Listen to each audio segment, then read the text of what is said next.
कुमैल की शादी होती है, लेकिन कुमैल अपनी शादी के दिन भाग जाता है, बारात नहीं पहुंचती। जनफर कॉल कर बताता है कि कुमैल पता नहीं कहाँ चला गया, जिस पर उसकी माँ आकर कहती है कि आज बारात नहीं आएगी। लड़की बहुत रोती है। कुमैल जैसे ही घर पहुंचता है, उसकी माँ उसके मुंह पर थप्पड़ मारती है और कहती है, तुम्हारी वजह से हमारी पूरी फैमिली की इंसल्ट हुई। कुमैल कहता है, शादी का मतलब खुशी और आबादी है। खुशी मुझ पर हराम है।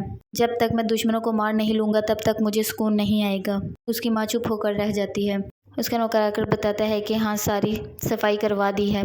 तभी साद का दोस्त वहाँ पर आ जाता है। नौकर बताता है कि कुमैल की शादी नहीं हुई, अब मौका है, तुम शादी कर लो। साद कहता है कि नहीं, मैं मुर्दार नहीं खाता। अगर वो अपनी मर्जी से कुमैल को छोड़कर मेरे पास आती तो जान भी हाजिर थी। दोस्त कहता है, कहीं तुमने उसकी माँ के साथ तो नहीं सब कुछ करवाया। साद उसका गिरबान पकड़ता है और कहता है, आज से तुम मेरे दोस्त नहीं, जिसकी माँ मेरी माँ, सबकी माँ एक होती है।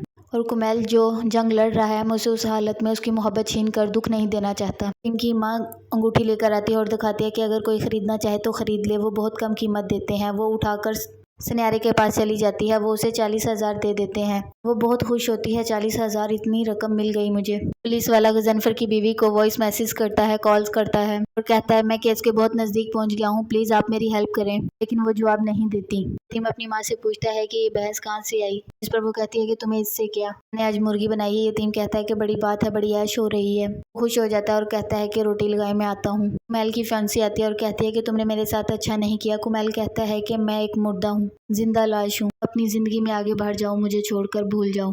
वो रोती है और कहती है, ऐसा नहीं हो सकता। मिसेस गजनफर अपने बेटे को स्कूल लेकर आती है।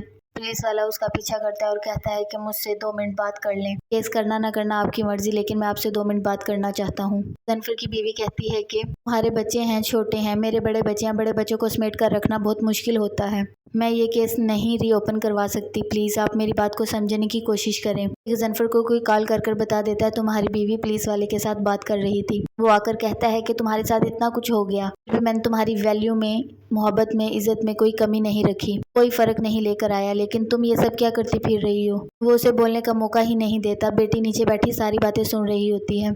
यहाँ पर चोर अपनी चीज़ें निकाल कर कहता है कि इनको अब ज़िबा करने का वक्त आ गया है। वो सारी चीज़ें निकाल कर जब देखता है तो उसमें रिंग नहीं होती।